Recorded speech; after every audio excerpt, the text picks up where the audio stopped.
जय हिंद। पूरे देश में चुनाव का माहौल बन चुका है और जब से चुनाव के तारीखों का ऐलान चुनाव आयोग के द्वारा हुआ है, तमाम पार्टियां एकदम जोरों शोर से तैयारियां पे लग चुकी हैं।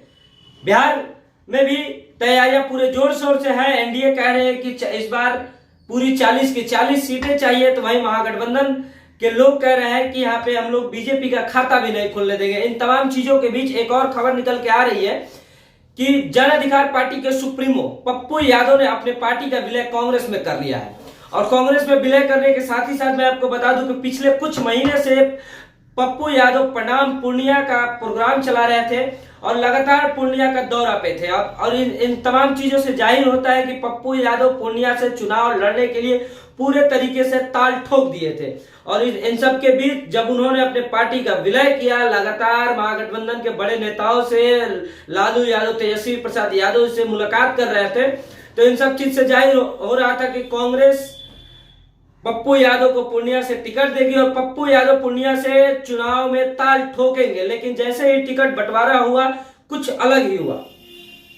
पूर्णिया को जो सीट थी, महागठबंधन के जितने भी घटक दल थे सब लोग दावे ठोक रहे थे, लेकिन पूर्णिया की सीट राजद के कोटे में जाती है। और जदयू से नाता तोड़कर जैसे ही राजद का दामन थामा बीमा भारती ने, उनको पूर्णिया से टिकट भी दे दिया गया। और इन तमाम चीजों को लेकर पप्पू यादव एक तरीके से सदमे में है। और पप्पू यादव जितने भी न्यूज चैनलों पे आके इंटरव्यू दे रहा है, हर न्यूज चैनलों पे रुआसू से इंटरव्यू दे रहा है, वो सारी चीजें आप लोग को देखे ही होंगे। और साथ ही साथ पप्पू यादव का एक बड़ा बयान निकल के सामने आ रहा है कि मैंने तो प्रियंका दीदी यानी प्रियंका गांधी, राहुल गांधी, सोनिया गांधी, तमाम लोगों से बातचीत करके ही मैंने अपने पार्टी का विलय किया। यानी जन अधिकार पार्टी के जितने भी नेता थे, युवा नेता थे, सभी लोगों का गला घोट के, सभी लोगों को राजनीतिक कैरियर को खत्म करके मैंने सिर्फ और सिर्फ अपने राजनीतिक कैरियर के लिए कांग्रेस का दामन थामा। लेकिन हुआ कुछ अजब ही। कांग्रेस के पाले में पूर्णिया नहीं आई। राजद ने जदयू का दामन छोड़ के जैसे ही राजद का दामन थामा बीमा भारती ने बीमा भारती को टिकट दे दिया। और अब पप्पू यादव ना घर के रहे ना घाट के। और पप्पू यादव ये कह भी रहे हैं कि अगर पूर्णिया से मैं चुनाव नहीं लड़ता हूं तो यूं समझ लीजिए कि मेरा आत्महत्या मुझे करना पड़ेगा।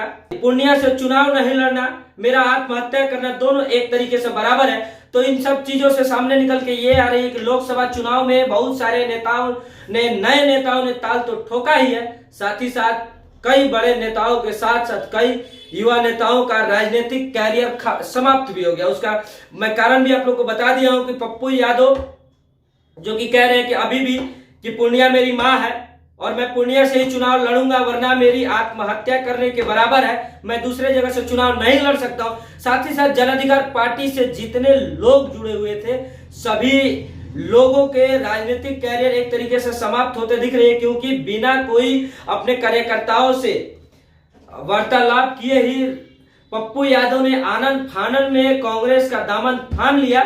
और उसके बाद जो चीजें हुआ आप सबको निकल के सामने आ रही है। इस बीच सन ऑफ बिहार मनीष कश्यप की भी एक वीडियो वायरल हो रही है, जिसमें मनीष कश्यप ये कह रहे हैं कि जिन जिन लोगों ने मेरे बुरे दौर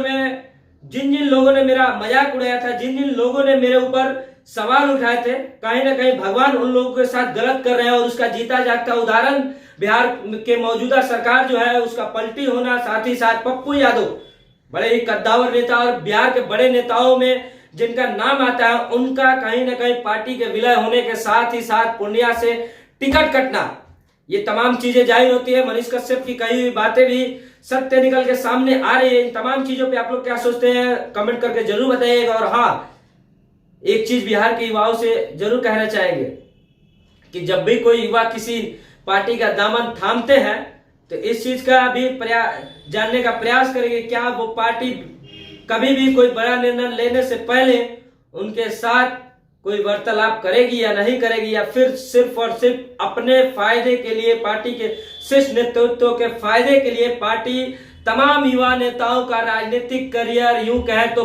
पल भर में समाप्त कर देगी। बाकी तमाम खबरों पे आप बने रहे। वीडियो के अंदर सिर्फ और सिर्फ एक ही शब्द, जय हिंद।